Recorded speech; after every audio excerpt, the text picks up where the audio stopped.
Right, so as Valentin was just saying, my name is Frank Jakob. I'm very happy to be here this afternoon and welcome everyone who is here today. So this is definitely our panel here, Constance Pfeiffer and Alexandre-Paul Brayer, who both are alumni of ESCP and more specifically of ESCP's Sales 4.0 Master in International Sales Management. But also a warm welcome to all visitors. Happy to have you here. And if you want to participate in the conversation, there's the chat. Yeah, so don't hesitate a second. Use it for communication, raise questions, make comments. Valentin will moderate the discussion. Just simply take advantage of that. Okay, we do have a schedule for this event this afternoon. Actually, the topic is careers in marketing. This is the overall topic.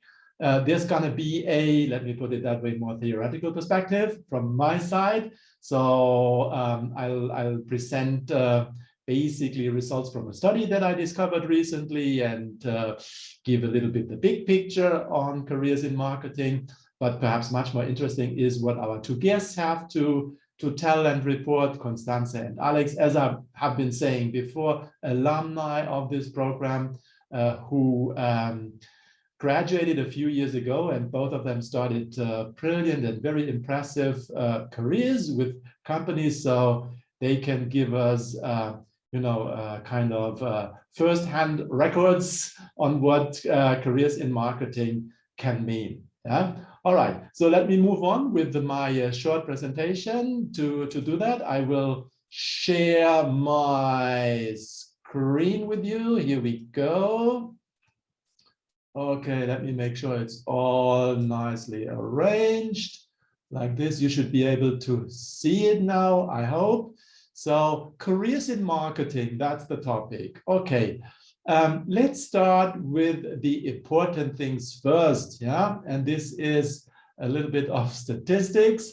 So statistics on jobs in sales, but not only in sales, also in marketing. In fact, I looked at two different studies. The first one comes from Eurostat, which is the official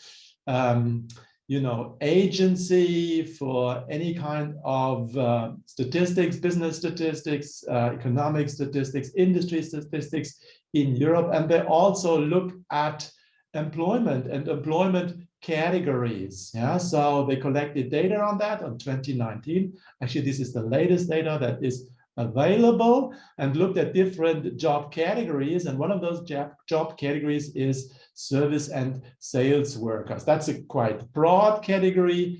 And of course, it includes many positions where, staff wouldn't need any academic education, but there's also a lot of space for, for people with a management background and also a management education. So what do we know about those jobs, service and sales workers in Europe? Actually, in these statistics, the blue bars, the solid bars, they indicate the absolute number of jobs here. So for example, in Germany, we would find around 6 million jobs in service and sales. In Spain, it would be around 4 million, France, Italy, Poland, and the UK. And the bars here in lighter blue, this is the percentage of all employed. So how do we read this? For Germany, about 15%, perhaps a little bit of this, of all jobs taken together, 15% of those are somehow related to service and sales. In Spain, it would be even more, and in the United Kingdom as well. But as an average, we could say there is a minimum of 15%. It's around 15, 16, 17% around different countries in Europe. So this is the total number of jobs. Yeah.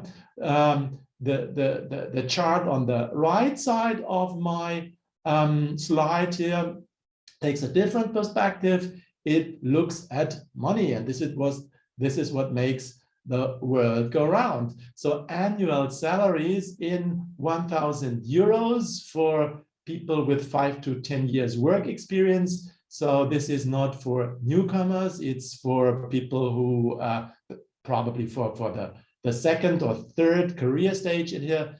The data is for Germany, but I think it's quite representative for many places in Europe.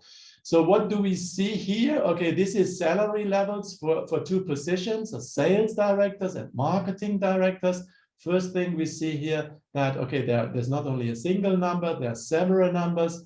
And the reason for that is that in marketing, in sales, typically any salary consists of two components. People typically receive a fixed salary and also a variable salary. Variable salary basically depends on individual or team performance, any kind of performance. Yeah, what we see here is that it's quite interesting and definitely attractive. Yeah, while there is even a difference between sales and marketing. In sales, salaries are a little bit higher. And I would also say the career ladder in sales is a bit steeper as compared to what we would find in the marketing area. So there are many jobs and those jobs are attractive. But what's still perhaps a bit open is, okay, what are those jobs more specifically? Yeah, what is the kind of jobs behind those numbers? And that takes me to my next slide. Yeah, all right. First of all, yeah, there's only one marketing discipline, but if you study marketing and sales, it could take you to various directions, a very diverse scope and set of directions afterwards, after studying in your professional career. And to find out a little bit more about those different directions, Fordham University, yeah, they are located in New York, very, quite traditional university. They kind of published a study quite recently on marketing jobs. If you go to the internet and type in Fordham and marketing jobs, this would take you directly to the website of this study. But let me summarize that a little bit. So first of all, they identified a quite broad variety of job directions, of career directions for marketing and sales. And if you don't, take care a little bit and make sure, okay, you find orientation, you could get lost. And to find orientation a little bit, they kind of divided all jobs they identified into 9 different larger categories. Yeah, all right. And let me go through those quite quickly. First of all, there is advertising. We all know what that means. Within advertising, there are 19 more specific job profiles. And most of those job profiles would be located somewhere in or near the advertising industry. And that means advertising agencies. There are many, there are small ones, there are mid-sized ones, and there are large ones on the global level. WPP, Omnicom, or Publicis Group are leading within advertising agencies. Typically, there are 2 categories. There are creative people and there are people with a commercial background. Yeah, with a management education, you would most likely be categorized as commercial within advertising industries. Brand and product management, this is for global, fast-moving consumer goods companies. Let me also drop a few names. Nestlé, probably known to everybody. Procter & Gamble, I'll talk about that later. PepsiCo, Unilever, AB InBev, the global beer brewer, Coca-Cola, but also L'Oreal. Yeah. Okay. Data analytics with 17 jobs. This is strongly associated to what's referred to as big data. Digital is omnipresent nowadays, and digital just simply, if we want it or not creates huge amounts of data. And these jobs they kind of look at this data which comes along with digital. So big data is the key word here. Marketing research is also about data, but not so much about analyzing data. It's much more about collecting data. So while here, many things are quantitative, in marketing research, they also take a qualitative perspective, collecting qualitative data, not just numbers, but also insight. That is more relevant here. And the employers here quite often are research agencies, marketing research agencies, but also, most companies nowadays, they have marketing research divisions or groups.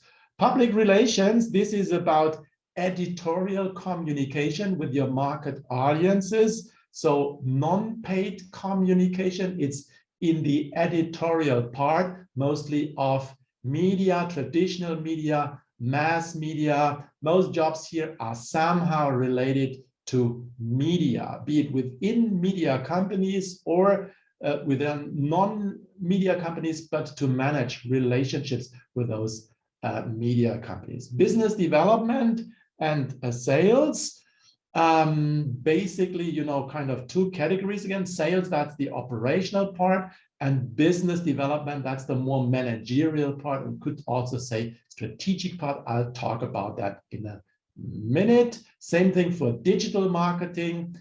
Digital marketing is jobs that each of those 44 jobs listed within that category somehow is linked to a digital communication channel to the market. So this is the discriminating parameter here.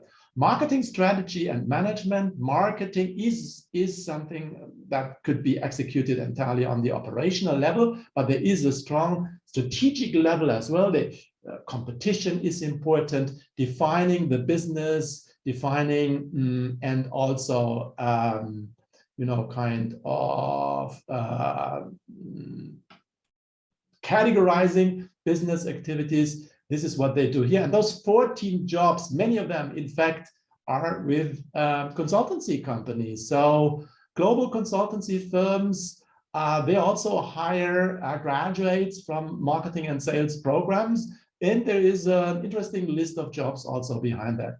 And finally, last but not least, there is retail. What is that? Large grocery retailers, but also nowadays e-commerce platforms. So, this is the final level to household consumers. And actually, this is a separate category here as well. So as we see, many jobs organized a little bit into 9 different categories, but each of those categories is quite distinct and quite specific. Right. Okay, so let's have a little bit a closer look at brand and product management first, later on business development and sales, and then also on digital marketing. Brand and product management. First of all, what's the content of brand management? Well, brand management is about developing, maintaining, and increasing the perceived value of a product or service. Yeah, okay. All companies, any company sells a product or service. They are created by engineers quite often, or at least people with some technical background. This is the objective perspective, but customers may have a quite different perspective on that. And this customer perspective, that's also the kind of direction that brand manager looks at markets. It's about improving brand perceptions, increasing brand awareness, and creating positive brand associations with customers. Yeah, but there's also a clear commercial dimension in that. It's about improving brand recognition, boosting revenues. Yeah, so it is about business and achieving long-term business goals. Right. Okay. So the brand manager is a typical job profile within that category. Yeah. What are brand managers doing? They develop strategies, plans, and budgets for global and regional brands. Yeah. Okay. I listed 2 examples over here. Let me come to my first one. L'Oréal, a kind of global leader in body care and anything related to that. Yeah. So they have 4 divisions. One of them is luxe, or luxury products. The second one is consumer products. Consumer is what you can buy, what you could buy in a grocery store. There's active cosmetica, that is, like what you can buy in pharmacies. And finally, there's also professional products. Altogether, they manage about 50 global brands. One of those is La Roche-Posay, and they would be located in active cosmetics. The brand manager would be in charge of that, right? And an entry career level or position profile would be junior brand manager or assistant brand manager. Typically, the kind of time perspective for brand managers is if the product has a seasonal dimension, so it's 1 year typically, but as you can imagine, those companies that don't change that often, so 3 to 5 years. This is the kind of project perspective for anyone in brand management at L'Oreal. Brand managers also identify growth opportunities, and for that, let me move on to my second example, Procter & Gamble. Yeah, I guess most of you know it. If you don't know this company, no worries. PG just is a company brand. It's not a specific product brand. Yeah, P&G, Procter & Gamble, manages 20 global brands, and they pride themselves that each of those brands is worth more than 1 billion in annual revenue. So they refer to themselves as the billionaires club, basically. Yeah. Okay. One of their brands is Always. Yeah. Okay. Known as a leading brand in female care. Yeah. We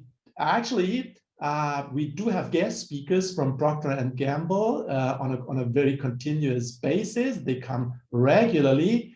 And the latest shift they presented to us is a kind of variant of the Always brand to Always Discreet. I'm quite sure most of you have never heard about that. Yeah. Unless probably you are in contact with elderly people. Always Discreet is not only female care, but it's incontinence products. Yeah. Okay, probably not the talk of daily conversations, but at the end of the day, against the backdrop of the demographic change as we observe it currently, something really relevant, a problem that affects many in our societies today.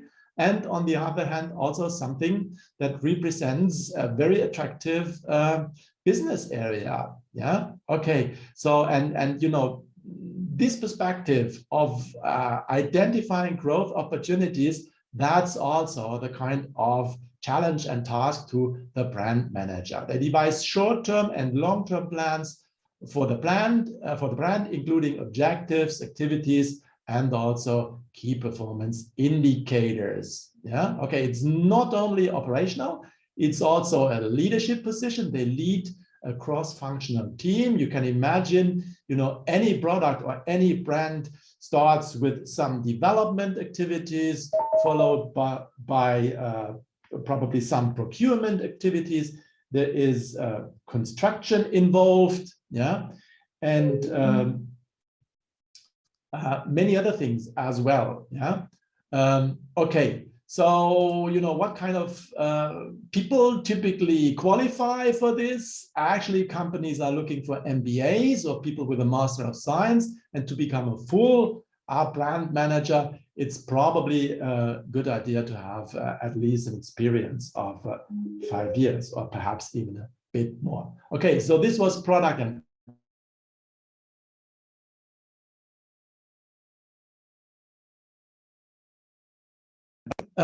the purpose of this is to devise growth strategies, tactics, and action plans to enhance the firm's markets and create new ones, to coordinate with cross-functional teams to negotiate deals and contracts. That's important here. Yeah, so it's about business partners and making arrangements, creating agreements with those business partners.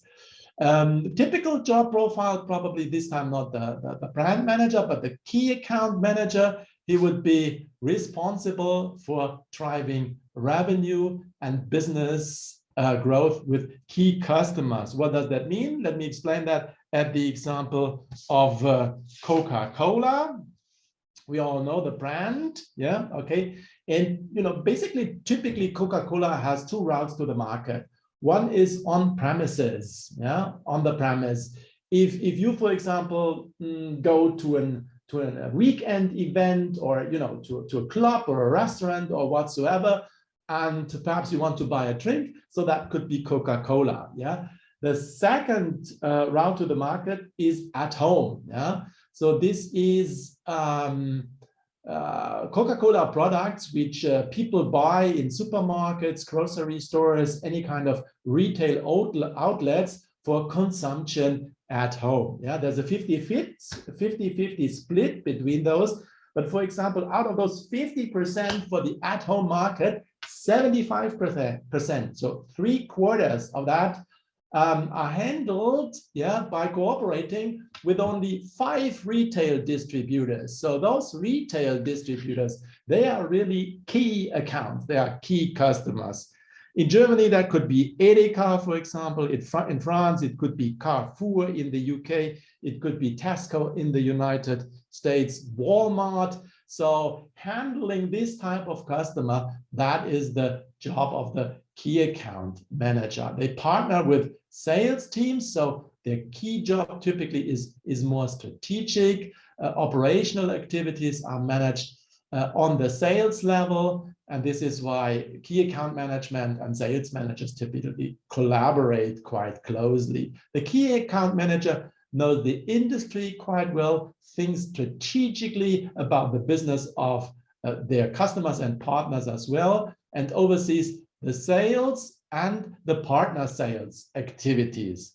I included a second example here, Coca-Cola. That's clearly B2C, but key account management also is quite important in B2B. And this is where this company belongs to, BASF. Perhaps you heard about it, perhaps not, don't worry. What's important is they are a major manufacturer of chemical products. Yeah, okay. So this company serves altogether 16 different customer segments, and on their website, they tell us that they collaborate with 90,000 customers. Yeah, okay, who are those customers? Basically, any kind of manufacturer. Airbus, for example, is a key customer for this chemical company, and of course, they do have a key account manager for this customer. Yeah, okay, so this is B2B, and B2B typically the technical dimension is a bit more exposed than in B2C. However, these companies also hire graduates from management programs for key account positions within their operations. So that was business development and sales. Okay. The third category is digital marketing. What is it? Basically, in very simple words, in a nutshell, the purpose of digital marketing is to reach various audiences via digital channels, to learn about consumers, target them, measure the effect of marketing activities, and readjust these activities. Yeah, okay. What's really important and a big topic of discussion within that area is consumer privacy and the importance of responsible marketing here. These are critical concerns. Yeah. Okay, one example, AWS, perhaps it rings a bell. Actually, this brand symbol here should, yeah, it reflects Amazon. So this is Amazon Web Services, a key player on many internet activities with a commercial background. And one position in digital marketing is that of the affiliate marketing editor. What's an affiliate marketing editor doing? Yeah, okay. You know, when we go to the internet, okay, let me see, I need to do a little change. I need to go to full screen here. Here we go. Okay, it should be like that. Okay, now it should work. No, doesn't work. What's that? Let me come here again. Full screen. Let me see if I can do it. Give me a pen. Okay, here we go. Here we go. Here we go. Now it should work. Okay. Typically, you know, if we go to the internet, probably we want to use the services of a translator website. Yeah. Okay. And this translator website, they would be referred to as the publisher. Typically, if we go there, we find help. Yeah. Okay. You type in a word in one language and it translates it to another language. But what also comes along with that is advertisements on that website. And those advertisements, they are sponsored by other companies. Yeah. Okay. These are referred to as the advertisers. Yeah. Okay. And, you know, how does any advertisers kind of specific posting or advertisement come to this publisher's website? Well, you know, this is basically managed by the affiliate marketing editor who is working for an IME platform. Yeah. Okay. So these companies, they link advertisers and publishers. Typically, the advertiser pays a fee. Part of that fee stays with the platform, but a significant part also, of course, goes to the publisher. Yeah? So they develop and tailor content for various audiences. They manage collaborations of advertisers and publishers. It's a combination of editorial and analytical skills. You need to be knowledgeable about social media platforms and best practices. Yeah. Okay. What's helpful here also is to have a Master of Science degree, and you probably would start as a junior affiliate marketing editors, and after 3 years you could be promoted to a full affiliate marketing editor. All right. So these were the 3 categories I wanted to present to you quite briefly. Okay. Okay. And finally, on this slide, you see the complete for them list of marketing jobs. I just show you this one to illustrate how many options there are, but on the other hand, also how important it is to start early understanding those jobs and make sure you find your direction. Yeah, so this is something that it reflects a lot of opportunities, but it also illustrates the necessity to you know, make sure you understand everything and find your own direction as early as possible. Yeah. Okay, ladies and gentlemen. Okay, this is as far as I wanted to go. Yeah. In fact, I am going to stop my presentation now. No, let me stop. I can do that. Okay, it's fine. And let me see if there are any questions on it.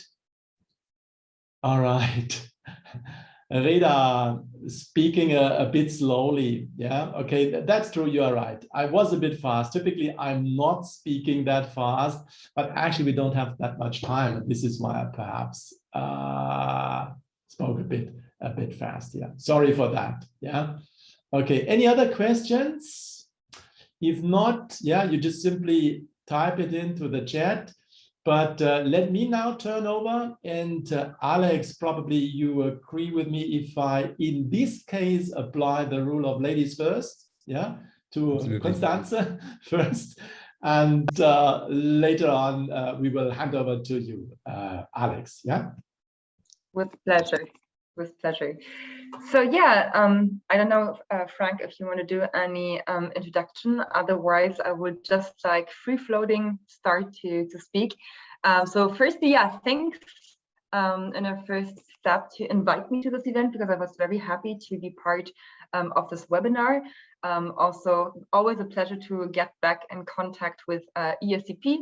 And I was invited today to speak a bit more about my kind of development and my career since I graduated from this program of sales. And just to resume very shortly, because Alex and myself did the program at the same time, we were kind of the first ones doing this program. I remember exactly 2016 when we got introduced to this sales program. Back in time, it was called a bit differently. It was the Masters in International Sales Management. We were kind of discovering this program for the first time, all of us. And what I directly really have to highlight is that I kind of came a bit from a different background, because I was previously studying music. So I was coming with a Bachelor of Arts and not a typical Bachelor of Business Administration or Business. So this was very great that ESCP kind of welcomed me. Nevertheless, I came from this different background with kind of less business experience, but more this creative thinking and stage experience.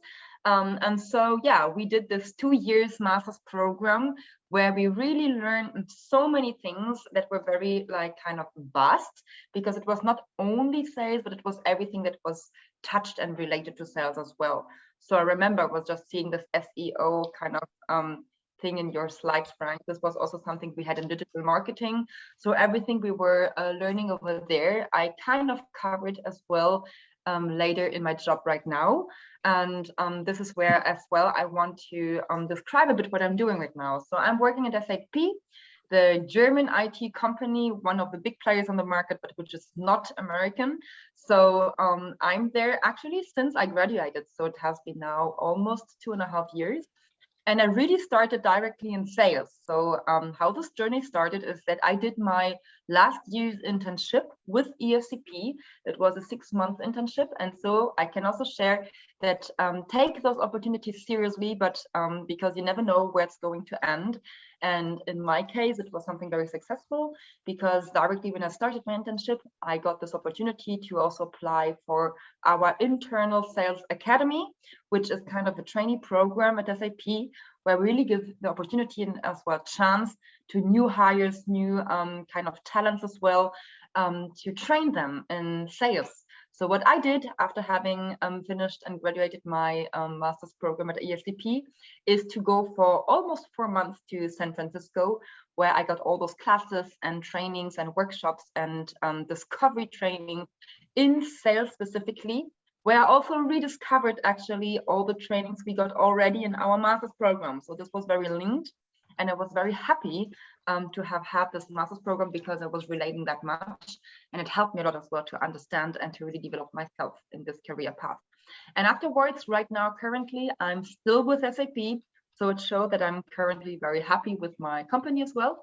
And I've been promoted this year to Switzerland. So now I'm based in Zurich, although I'm coming from Berlin, one of those very least and original Berliners that are existing on earth. And so what I really take in my experience right now, in my career right now, is because I'm interacting and working so much, collaborating with partners, with customers from Germany, Switzerland, but also from strategic accounts, where I also have kind of global players.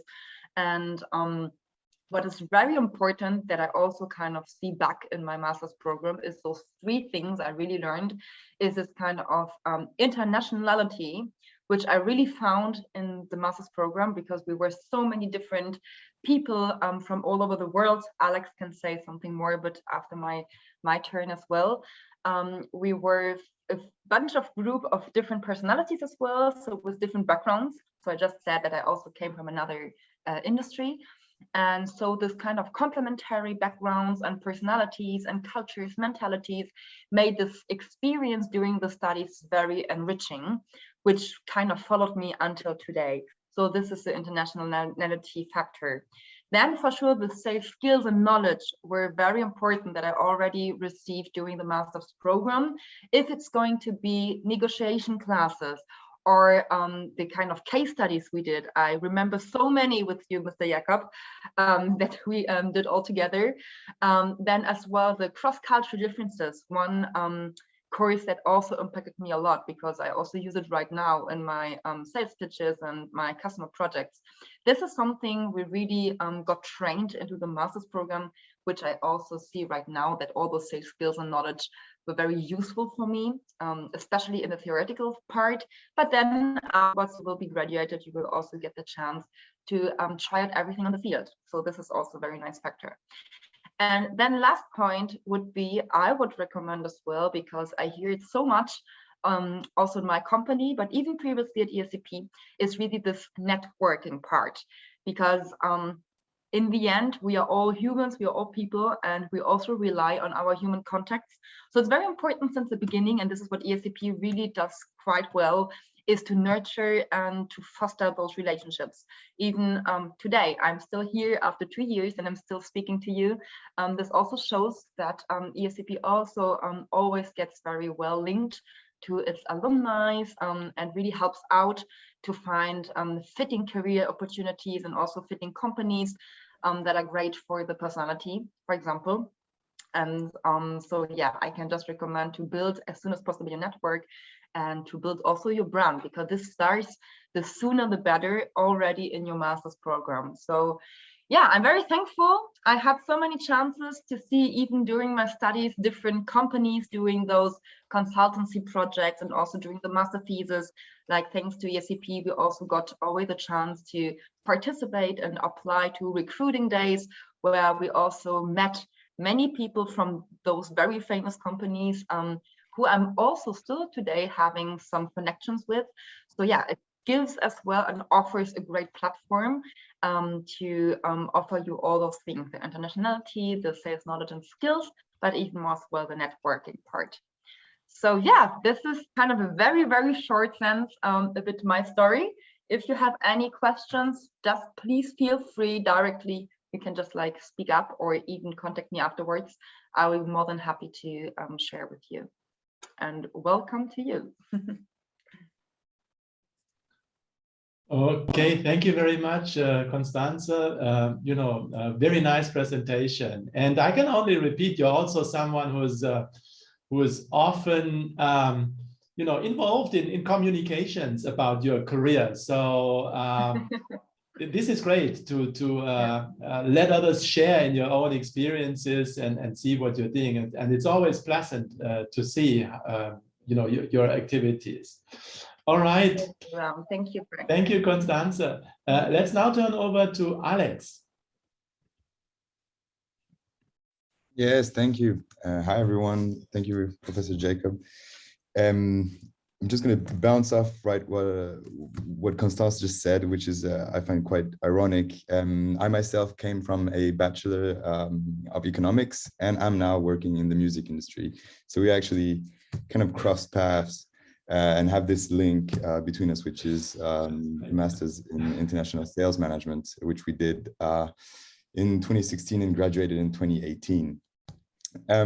Interestingly, when Valentin reached out, I had to think again, okay, what exactly happened in ESCP in those 2 years, and how did this impact my life and my career? And so much went on that I had to go through some of my courses, read a few slides again, go through my thesis, my internship, my CCP, and I realized that although those 2 years are studying years, so you have a lot more time than when you're a working adult, if I may put it that way, you still do a lot.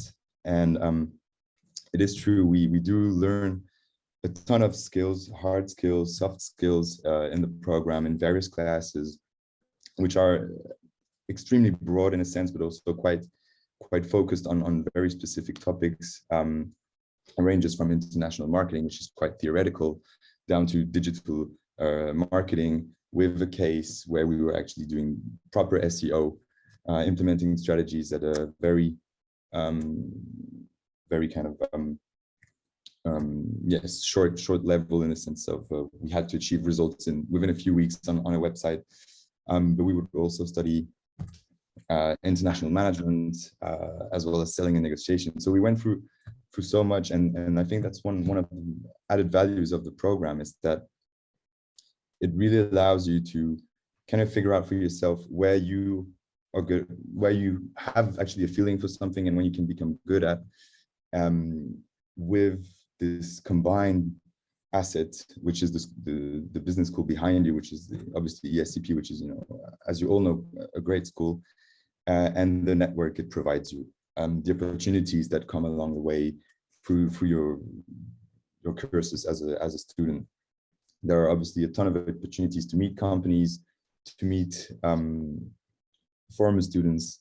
You have, as you mentioned, Constance, the recruiting days, which are this kind of like 2 or 3 days fair where plenty of all the students, or also simply people who got connected to the schools in some way or another, come to the school, present their company, and try to simply actually recruit you, which is insane and unheard of in any kind of normal setting in life. So I can only emphasize the fact that this program is more than just theoretical knowledge and background that you will learn and be able to translate into a job. It's a bunch of opportunities, probably countless opportunities that you can leverage to really kickstart a career in so many different ways. And Professor Jacob, you actually mentioned that with those slides where you have all those job categories. I myself, when I graduated, went into another category that was not in those slides, which is also quite mind-blowing. I went into logistics, so working for Amazon's, and I had no idea this was possible, could be possible, and ESCP definitely helped me out there. Unfortunately, I didn't have so much fun, so I changed jobs and changed industries altogether into something else, which is not necessarily something you would think of coming from a business school, but which is the media and entertainment industry. I guess this kind of portrays or highlights the point I'm trying to make, which is opportunities are countless graduating from such a business school and from a program that grants you all the soft skills and hard skills you can use and need in a business. And there are plenty of our actually former students from our class that have taken also very radically different paths. Some have created their own business.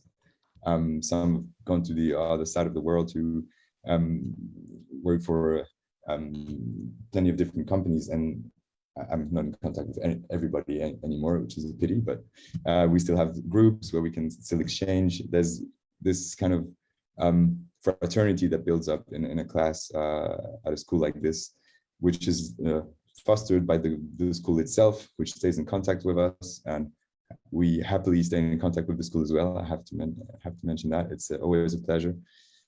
Yeah, I can only give kudos and thanks to what happened in those 2 years and how it changed our lives, at least mine for sure. I can only push everybody on the call here to give it a shot, or at least gather some more information if you're not 100% sure.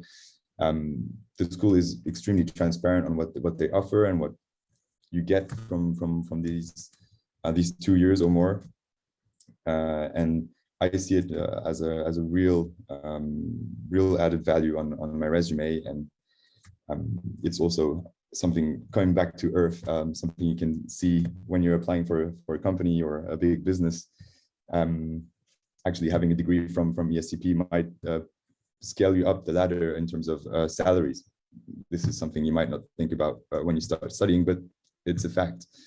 So yeah, from A to Z, it's only good memories, awesome experiences, great learnings, and a bunch of opportunities. Right. I got a bit carried away here, but yeah, I just wanna thank everything that happened then. Yeah, as you may have noticed, I haven't prepared anything special. Obviously, it was kind of come as you are presentation from what we were told as well. If you have any questions, yeah, feel free to put them on in the chat or send them to Valentin. I'm sure he will forward them. And if there's anything else, yeah, feel free to reach out, I guess. Right, and thank you very much. If you have any question, you can just put them in the chat, and we are happy to answer them. I think I see one actually. There is one, I think, Yeah. from Peter. Like, did you already know during your studies in which industry you would like to work later? If I just like may I speak it out loud. I don't know, Alex, should I take it or should do you want to go? Go ahead. Go Please. ahead. So this is just like my point of view. I think Alex can just like add anything else afterwards, but I think he just said as well that he kind of crossed the industries, and he discovered that perhaps what you're doing right now, Alex, what I understood is that you really much prefer that in logistics. But from my side, no. Actually, I didn't really know yet where I want to go afterwards, after my studies. I knew that sales was something I could really relate to. But I just have to say as well that perhaps for me it was a bit different because I just, again, came from this music world where I was just like more on stage, like playing concerts. So it was a bit, yeah, not really destined where I would go after my studies. But I really have to say that it was this kick and booster during my case study. I will never forget. It was actually with Professor Frank Jacob, who was having this case study around SAP, where I was really triggered to discover this industry of IT and technology, because I was always fascinated by all this very quick developing technology industry, and I really wanted to dig deeper. So I was just like, hey, for my last year's internship, just tried out to apply for SAP, and everything went so smooth. And I really have to say as well, what Alex said is so true, that coming from ESCP, I really had this kind of opportunity to go directly to SAP, because my hiring manager was also at ESCP, and he was, oh yeah, this is kind of, as I said, this network behavior. If you're coming from the same schools, you kind of trust people a bit more at ease, because you know they do this very efficient and very also intensive program. So they know you're kind of a good student, and you also bring all this package that you really need. And that's why everything kind of went smooth. And I also had a lot of discussions, I remember, during those career development programs that you just mentioned in the chat. And this also kind of helped me to really define what am I interested in, what are also my skills, where do I see myself best, and where can I put everything together. And this was for me, for example, the best choice, because I mean, sales, it was our master's program, but also I knew and recognized that sales would be the perfect fit for me. And I definitely did the right choice to perceive this this career. Also, one thing I just want to mention, because I just received, I hope it's fine that I call you out, Theo, but you just LinkedIned me with a very nice message. So I can just recommend to everyone else to do the same, because as I just said, build your brand and foster your network. It's the best you can do. Just reach out to Alex or me. I'm speaking for Alex again, but I'm hoping that it's fine for you. I think so.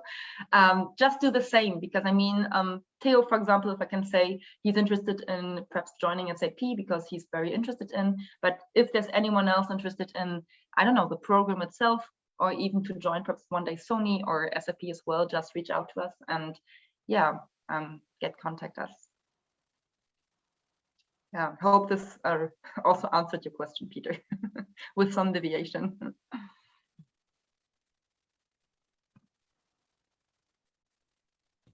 Yeah, just to add on to this, obviously, if you have a specific career goal, I think the program can only help you achieve it.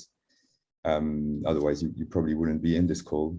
And if you don't, I think, yeah, Constance and I are pretty good examples of how the tools you learn and the time you spend in the school, the contacts you make, actually help you just bounce back on your feet wherever you land.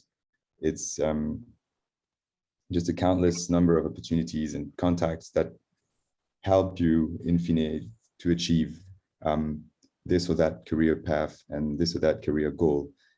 So we're still juniors because we graduated, not juniors in a sense, because we graduated a few years ago. We're not at a C level, not yet. But the path is there and the opportunities are there.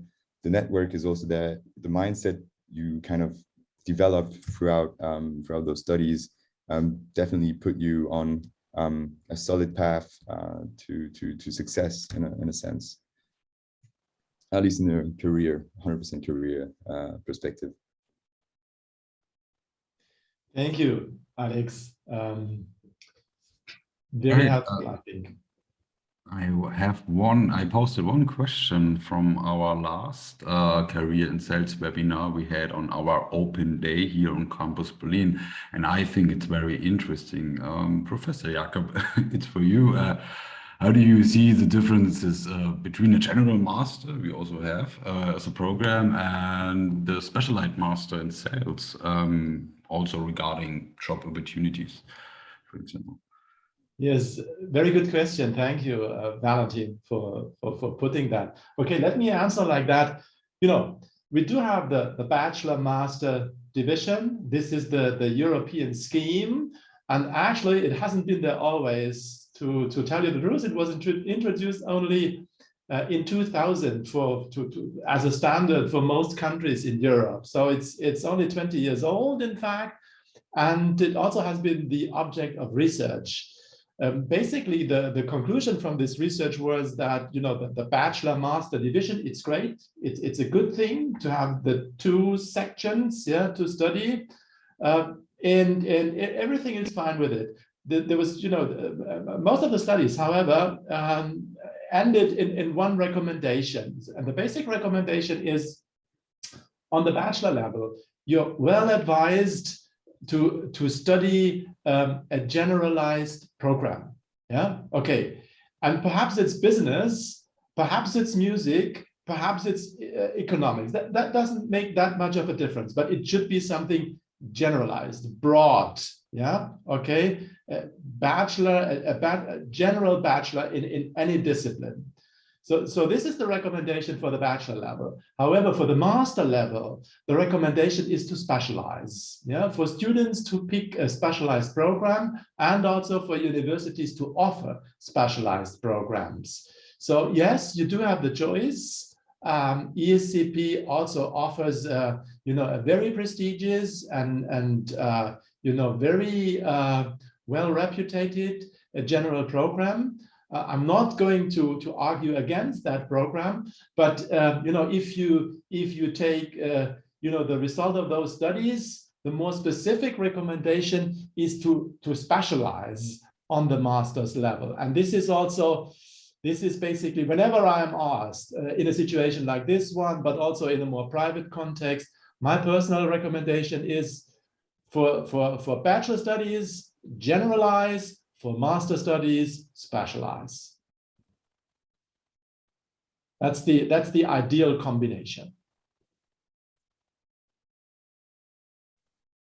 Okay, thank you. All right. If you have any more questions, now is the time. But you can also reach out to us at any time, to our recruiters and also ESCP stuff. So I suggest we wait one more minute for any more questions in the chat. Yeah, maybe also to add up on this. Yeah, you know, actually, if you very quickly, if you want to, if you reach out to ESCP, you'll most likely be in contact with Martina Seikert, who's also attending to right now. Yeah, she's a very competent person and can answer all of your questions. If she thinks someone else can probably give a better answer, she can also forward you and link you to anybody else. But she's the best place to put the question and to get information, get first-hand information forward, and to be forwarded to other sources of information. Okay, yeah. After the webinar, you will also receive an email with a little recap of this webinar and also all contact data to contact, for example, Martina.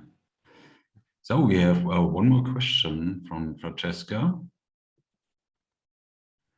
Do you have advice to specialize also to people with a poor background in management? Yeah, you know, actually, I remember this discussion with Constance a few years ago. Yeah, and she definitely is the kind of model case for that. Yeah, okay. She came from music. She had an education you know, as a concerto pianist, yeah, pianist. So basically, you know, from my side, I mean, perhaps, you know, if you are a changer, yeah, if you are, there is an additional challenge, yeah, definitely, yeah, absolutely, and this cannot be ignored. But however, as the example of Constance showed, it's doable, yeah, so it's not impossible. It requires a specific effort, but if you want it, you can do it. And you know, later on, in hindsight, in retrospect, basically, you're demonstrating your great flexibility and also your capacity to adapt. But let me turn over to Constance to also give her perspective on that. With a lot of pleasure, because it reminds me as well, it was yesterday when I was sitting in your office and you were asking me, why, Constance, do you want to change? And I think that everything as it came out now, reflecting back, it was a perfect decision and it was really great. But I remember that at this time, but you really, as you said, Professor Jakob, you don't have to ignore that you need to take some more as well, let's call it as well, soft skills that are really needed. And I really want to resume it down to perhaps curiosity. I would really say that if you're kind of a changer, as you just said perfectly, you need to have this curiosity to really master this program, because everyone else will have for sure in advance and all those courses and all the knowledge, because I mean, in my case, I didn't have any kind of background in management or in business in general. So you need to have this also intrinsic motivation. This is also something I want to highlight. It has to come from your inner self that you really want to do it, because if it's just to put it on your CV because you think that afterwards you're getting like the best opportunities, this is the wrong way. You really want to master the program in the full sense. You need to have the interest in it. You need to have also like the endurance and also the rigor to really master everything, because you need to kind of also recap everything the others already had during the bachelor's. But anyhow, I really want to encourage everyone, like perhaps like Francesca, I don't know what your background is, but it's completely doable. As you see, I evolved and developed so much during my master's, and also thanks to your support. I really have to mention it out and highlight it, Frank Jacob, because you and all the other professors really had also the trust and supported me, because you knew that I came from this complete different world, and I always felt kind of accepted, welcomed, and also supported in all sense, in all matters. So yeah, just be bold, be courageous, be curious, and be tough, and then everything is going to be fine. Yeah. Absolutely. Okay, I see one more question. Do you provide the certificate after completing the course? How long does it take? It's a program. It's a full master program. Yeah. And as such, you know, it's accredited, state accredited, but also by independent accreditation agencies. In the European criteria for this, just requested to be designed for a 2 years period. So this program is designed for a 2 years period, and it kind of yields a European Master of Science degree, yeah,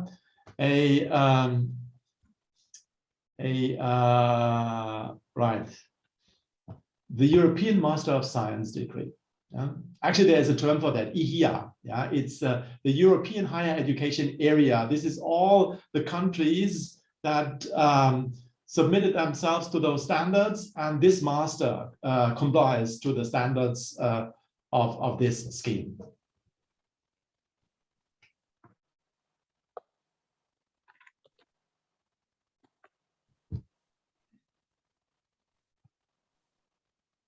All right. There are no more questions, and we are now also a little bit over time.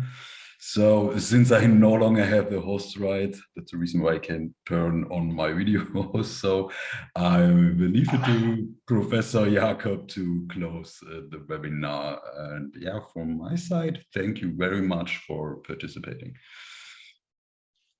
Yes, absolutely. Okay, absolutely, Valentin. And I only can join you in expressing a great gratitude to our two wonderful guests today, Constance and Alex. Has been a pleasure, as usual, to be together with you and collaborate with you.